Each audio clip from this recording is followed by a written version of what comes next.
नमस्कार, स्वागत है आप सभी का खबर दिन भर में। मैं हूं आपके साथ सुनील चौहान।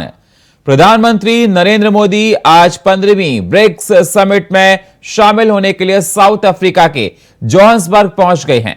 यहां उनका स्वागत गार्ड ऑफ ऑनर के साथ किया गया। वहीं उन्हें रिसीव करने के लिए साउथ अफ्रीका के उपराष्ट्रपति पॉल शिपोकोसा मैशाटाइल वाटरक्लूक एयरबेस पहुंचे थे।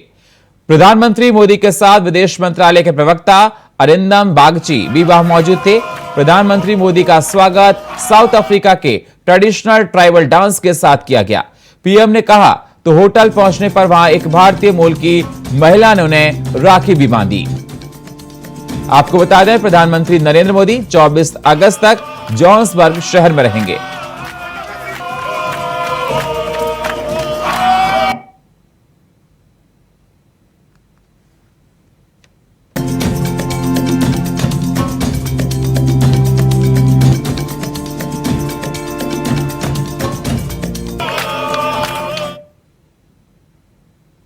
यूपी के मुख्यमंत्री योगी आदित्यनाथ की अध्यक्षता में मंगलवार को उत्तर प्रदेश कैबिनेट की बैठक हुई। बैठक में 25 प्रस्ताव पर चर्चा के बाद 23 प्रस्ताव पास हुए। मंत्रिपरिषद की बैठक के बाद वित्त मंत्री सुरेश खन्ना ने बताया कि कुल 23 प्रस्ताव पारित किए गए हैं। इसमें हाई स्पीड डीजल में 20% तक की बायोडीजल की मिश्रण करने का प्रस्ताव शामिल है। योगी सरकार ने आलू किसानों को भी बड़ा तोहफा दिया है।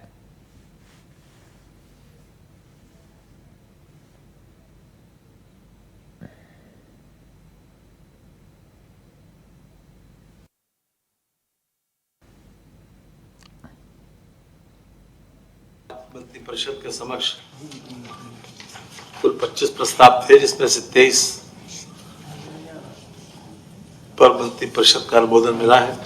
अभी तक जो डिप्लोमा होल्डर्स होते थे उन लोगों के लिए ये प्रोविजन था, उनके लिए अप्रेंटिस का, लेकिन अब कोई भी ग्रेजुएट इसमें पार्टिसिपेट कर सकता है। इसमें भारत सरकार का 50% पैसा रहेगा, यानी 4500 और 1000 रुपए उत्तर प्रदेश सरकार का। लगभग 10 लाख लोग इस वर्ष इस पे लाभान्वित हो सकते हैं। कृषि कोऑपरेटिव डेयरी फेडरेशन, इसके 6 डेयरी प्लांटों को पट्टे पर दिए जाने का निर्णय लिया गया है। ये 6 डेयरी प्लांट हैं: गोरखपुर, कानपुर, नोएडा, प्रयागराज, आजमगढ़ और मुरादाबाद। ये 10 वर्षीय पट्टे पर ये प्लांट दिए जाएंगे। इसके अलावा उत्तर प्रदेश जल निगम नगरीय के जूनियर इंजीनियर सिविल वेतन, जिनका 9300 से 34,800 ग्रेड पे के तहत तथा 4200 एवं जूनियर इंजीनियर जिनका ग्रेड पे 9300 से 34,800 रुपए, जितने भी रिक्त पद हैं उनके चयन की कार्रवाई उत्तर प्रदेश अधीनस्थ चयन सेवा आयोग के माध्यम से की जाएगी। उत्तर प्रदेश और उत्तराखंड के पूर्व राज्यपाल और कांग्रेस नेता अजीज कुरैशी ने मंच से बोलते हुए विवादित बयान दिया है। उन्होंने कहा कि मुझे कांग्रेस से निकालना हो तो निकाल देना, लेकिन पार्टी दफ्तर में मूर्तियां बिठाना डूब मरने की बात है। अजीज कुरैशी ने कहा, मुझे कोई डर नहीं, निकाल देना पार्टी से। नेहरू के वारिस कांग्रेस के लोग आज धार्मिक यात्रा निकालते हैं, गंगा मैया की जय बोलते हैं, गर्व से कहो मैं हिंदू हूं, पीसीसी के दफ्तर में मूर्तियां बिठाते हैं, ये डूब मरने की बात है। अजीज कुरैशी ने विवादित बोलते हुए कहा कि 22 करोड़ मुसलमानों में से अगर 1 करोड़ मर भी जाएं तो कोई हर्ज नहीं। उन्होंने कहा कि जब पानी हद से गुजर जाएगा तो मुसलमानों ने हाथों में चूड़ियां नहीं पहन रखी हैं। हिंदुत्व की यात्राओं की जय गंगा मैया, जय नर्मदा मैया, ये शर्म की बात है। मुझे कोई डर नहीं कहना, निकाल देना पड़ेगा। एक डूब मरने की बात है। नेहरू के वारिस कांग्रेस के लोग आज धार्मिक यात्राएं निकालते हैं, जय बोलते हैं, मैं घर से गाँव में हिंदू बोलते हैं, हमारे पीसीसी के दफ्तर में मूर्ति बनाते हैं। डूब मरने की बात है, डूब मरने की बात है। धार्मिक यात्राएं निकालते हैं, जय बोलते हैं, मैं गर्व से गाँव में हिंदू बोलते हैं, हमारे पीसीसी के दफ्तर पे मूर्ति बैठाते हैं, धूप भरने के बाद धूप भरने के बाद। और ये हिंदुस्तान का जवान बर्दाश्त नहीं करेगा। यहाँ भूख, बेरोजगारी, बीमारी, पकागरस्ती, बैंड कशी, असली लड़ाई उसकी लड़ाई है। अयोध्या राम जन्मभूमि परिसर में विराजमान भगवान रामलला के अस्थायी मंदिर में झूलना उत्सव मनाया जा रहा है, जहां रामलला का अस्थायी मंदिर फूलों से सजाया गया है। आपको बता दें, पहले दिन के झूलना उत्सव की श्री राम जन्मभूमि तीर्थ क्षेत्र ट्रस्ट ने वीडियो जारी किया, जहां मुख्य पुजारी आचार्य सत्येंद्र दास रामलला को झूला झुला रहे हैं और पूरा परिसर रामलला के भजनों से गूंज रहा है।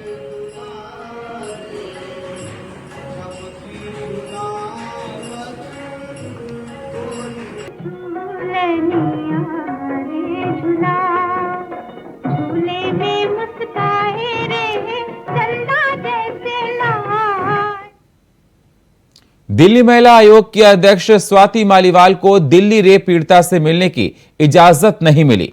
इसके बाद से सोमवार को सेंट स्टीफेंस अस्पताल में ही धरने पर बैठ गईं। उन्होंने रात भी अस्पताल के फर्श पर ही बिताई, वहीं दोपहर में वह अस्पताल से रवाना हो गई। पूरा मामला आपको बता दें, दिल्ली सरकार के एक अफसर पर अपने दोस्त की नाबालिग बेटी के साथ रेप करने का आरोप लगा है। मामला सामने आने के बाद आरोपी को नौकरी से सस्पेंड कर दिया गया। पुलिस ने आरोपी और उसकी पत्नी को गिरफ्तार कर लिया है। पत्नी को न्यायिक हिरासत में भेज दिया गया है।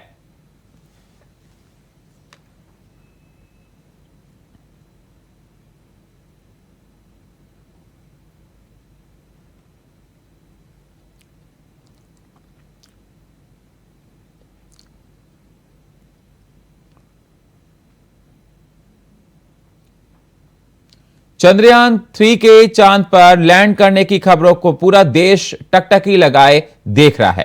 जैसे जैसे 23 अगस्त को लैंडिंग की घड़ी नजदीक आ रही है, लोगों की उत्सुकता भी बढ़ती जा रही है, जिसको लेकर देश में भक्ति का माहौल भी देखा जा रहा है। अब हम आपको 3 तस्वीरें दिखाते हैं, जिनमें पहली तस्वीर वाराणसी से है, दूसरी प्रयागराज से, तो वहीं तीसरी तस्वीर मुंबई से है, जहां चंद्रयान 3 की सफलता के लिए पूजा अर्चना की जा रही है। साथ ही सियासी गलियारों में भी चंद्रयान को लेकर प्रतिक्रिया आनी शुरू हो गई है।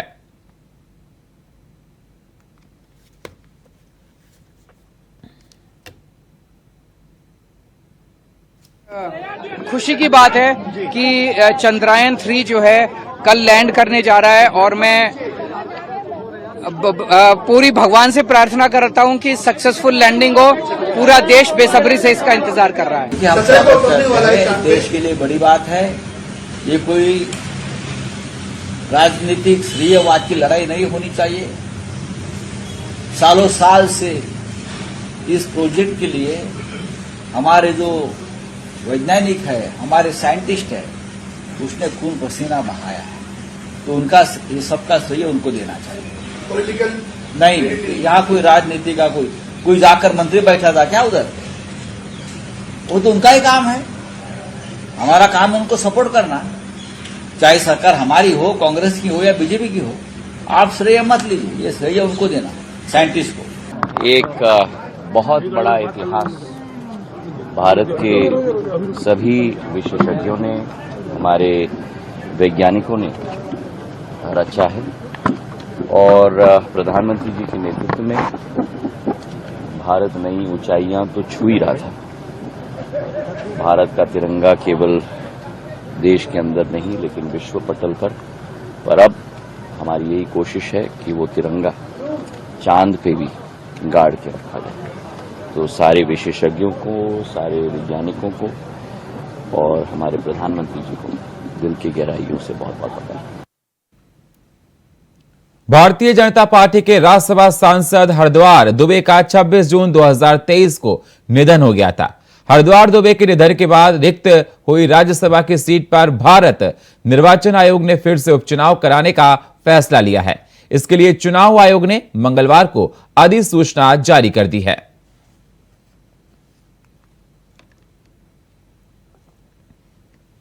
मैनपुरी के करैल में एक निजी कार्यक्रम में सपा के महासचिव शिवपाल सिंह यादव शिरकत करने पहुंचे। यहां पत्रकारों से बातचीत के दौरान स्वामी प्रसाद मौर्य के साथ हुए घटना पर बोले कि बीजेपी के लोग विपक्ष के लोगों के साथ ऐसा कर रहे हैं और इस मामले में कार्रवाई भी हुई है। आपको बता दें, उनके खिलाफ यह सब राजनीति से नहीं होना चाहिए जो हो रहा है, और यह सब बीजेपी के इशारे पर हो रहा है। तो वहीं बरेली में 90 किसानों पर हुई एफआईआर पर कहा कि लोकतंत्र में विरोध करने का सभी को अधिकार है। जब सड़कों पर सांड घूम रहे हैं तो विरोध तो होगा ही, और विपक्ष का काम है उनकी आंखें खोलना। यह सरकार लोकतंत्र में धरना प्रदर्शन विरोध अपनी मांग रखना इन सब को खत्म करना चाहती है, उसको ये सरकार खत्म करना चाहती है।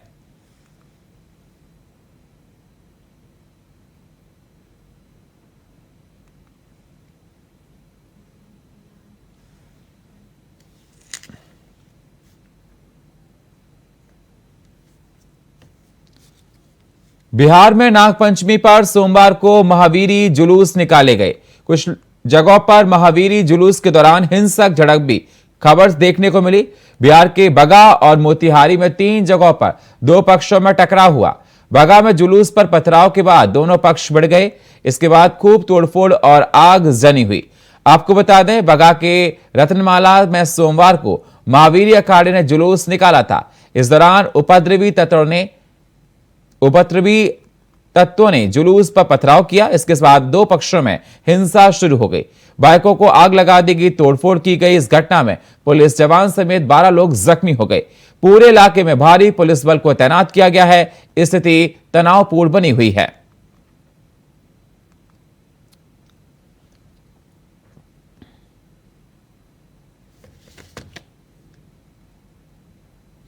माहौल में महावीरी झंडा का जो आज का प्रोग्राम था, हर जगह शांतिपूर्ण है। हर जगह कोर्ट और मजिस्ट्रेट हैं, हर जगह शांतिपूर्ण है और जोर कमरा से भी हम निगाह रखे हुए हैं। इस पर हर जगह से शांतिपूर्ण कार्यक्रम हो रहा है। और आपके माध्यम से मैं ये संदेश देना चाहूँगा कि सभी लोग महावीरी झंडा शांतिपूर्ण। पाकिस्तान से भारत आई सीमा हैदर का मामला अभी चल ही रहा था कि अब बांग्लादेश से एक महिला अपने बच्चों को लेकर नोएडा पहुंच गई। और आपको बता दें, बांग्लादेश की सानिया अख्तर अपने 1 साल के बच्चे को लेकर नोएडा पहुंची है, जहां नोएडा के रहने वाले सौरभ कांत तिवारी से 3 साल पहले शादी की थी। तो वहीं महिला का कहना है कि वो अपने पति के साथ रहना चाहती है, लेकिन पति ने साथ रखने से इनकार कर दिया। साथ ही सानिया ने पति पर इंडिया से दूसरी महिला से शादी करके रहने का आरोप लगाया और अब नोएडा पुलिस से इंसाफ की गुहार लगा रही है।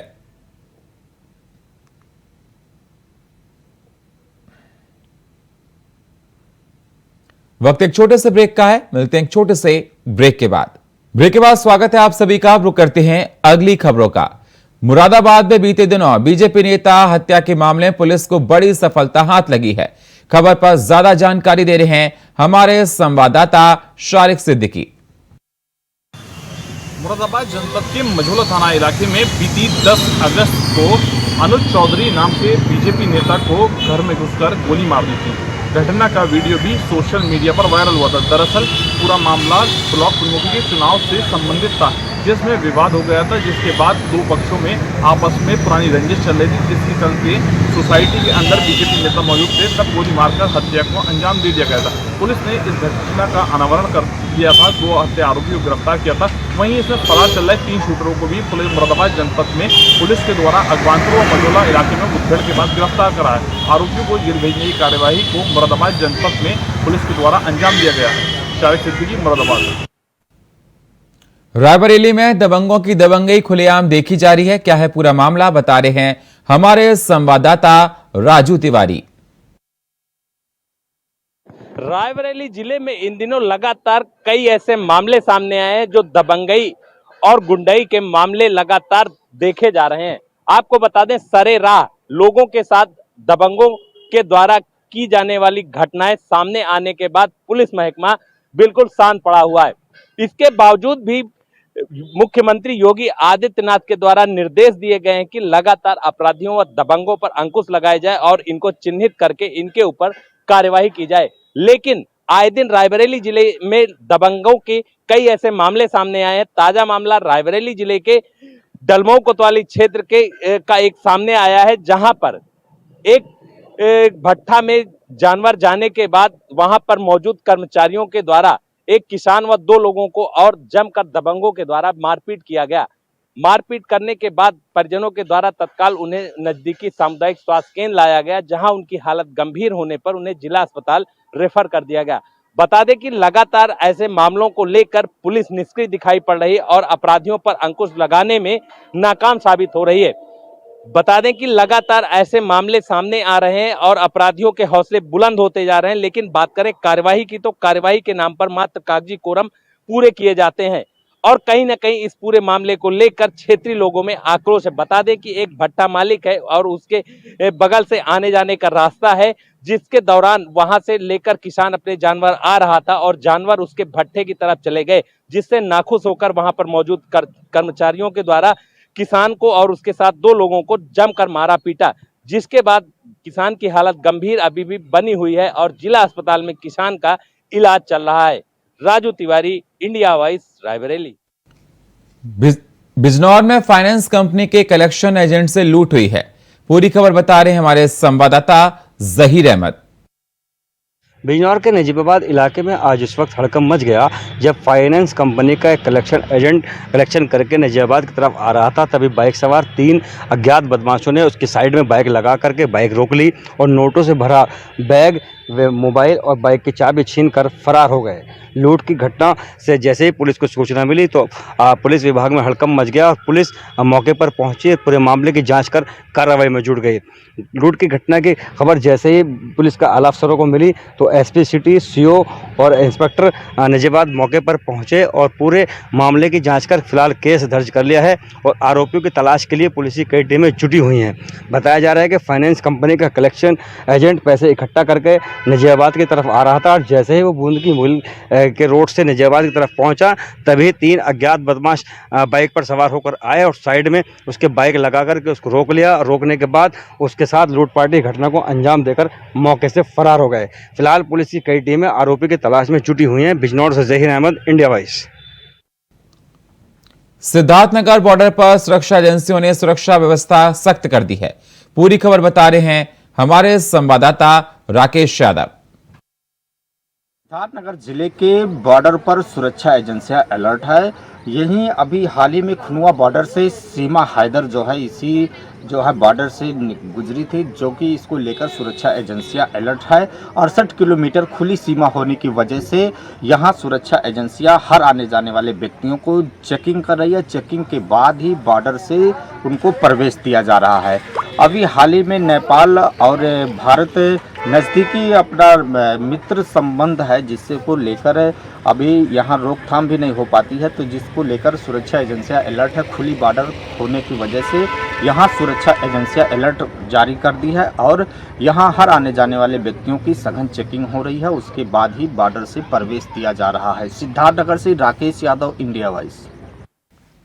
बागेश्वर उपचुनाव को लेकर बीजेपी और कांग्रेस के नेताओं की प्रतिष्ठा दांव पर लगी हुई है। दोनों पार्टियों ने 40-40 स्टार प्रचारकों की लिस्ट भी जारी कर दी है।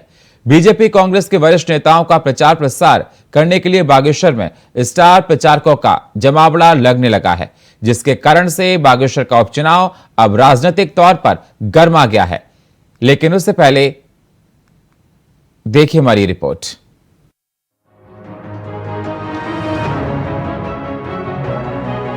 बागेश्वर उपचुनाव में भाजपा ने जहां स्वर्गीय पूर्व कैबिनेट मंत्री और बागेश्वर विधानसभा के विधायक चंदन रामदास की पत्नी पार्वती दास को टिकट दिया है, वहीं कांग्रेस ने 2022 में रहे आम आदमी पार्टी के प्रत्याशी बसंत कुमार को कांग्रेस में शामिल करके प्रत्याशी के रूप में उतारा है, जिसको लेकर दोनों पार्टियों ने बागेश्वर में अपना डेरा जमा लिया है। वहीं प्रदेश के दोनों पार्टी के वरिष्ठ नेता बागेश्वर में अपना पैर जमाने के लिए प्रचार प्रसार में जुट गए हैं।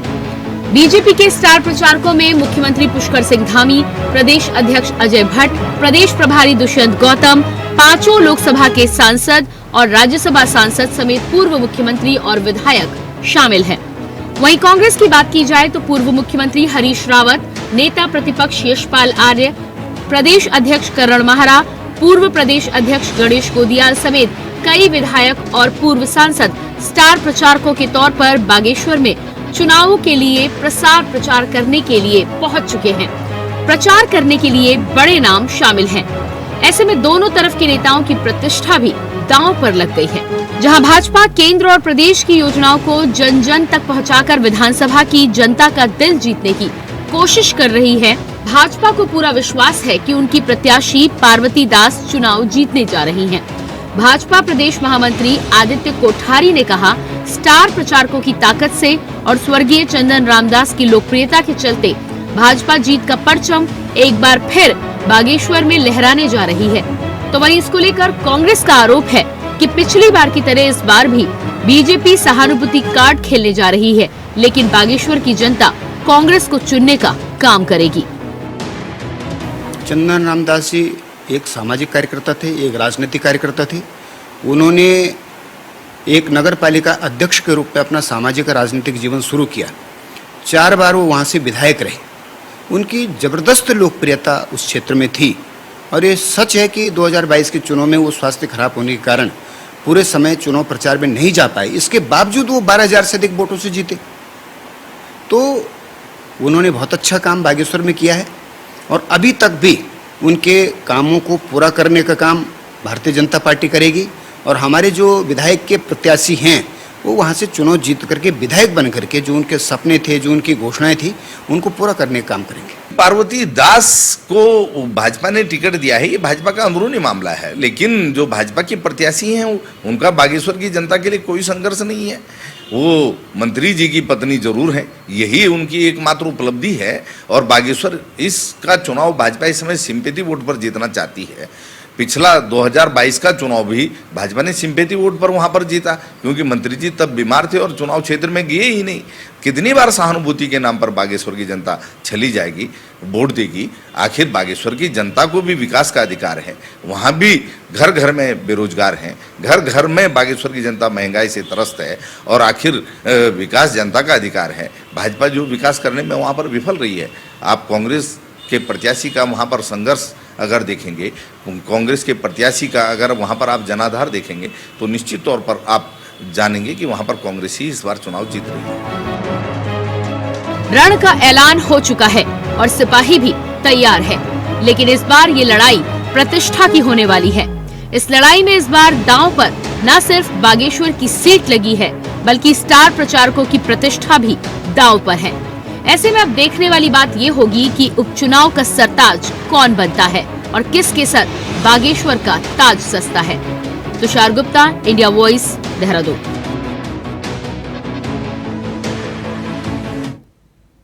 और फिलहाल खबर दिन भर में इतना ही। बाकी खबरों के लिए आप बने रहिए इंडिया वॉइस के साथ। तब तक के लिए नमस्कार।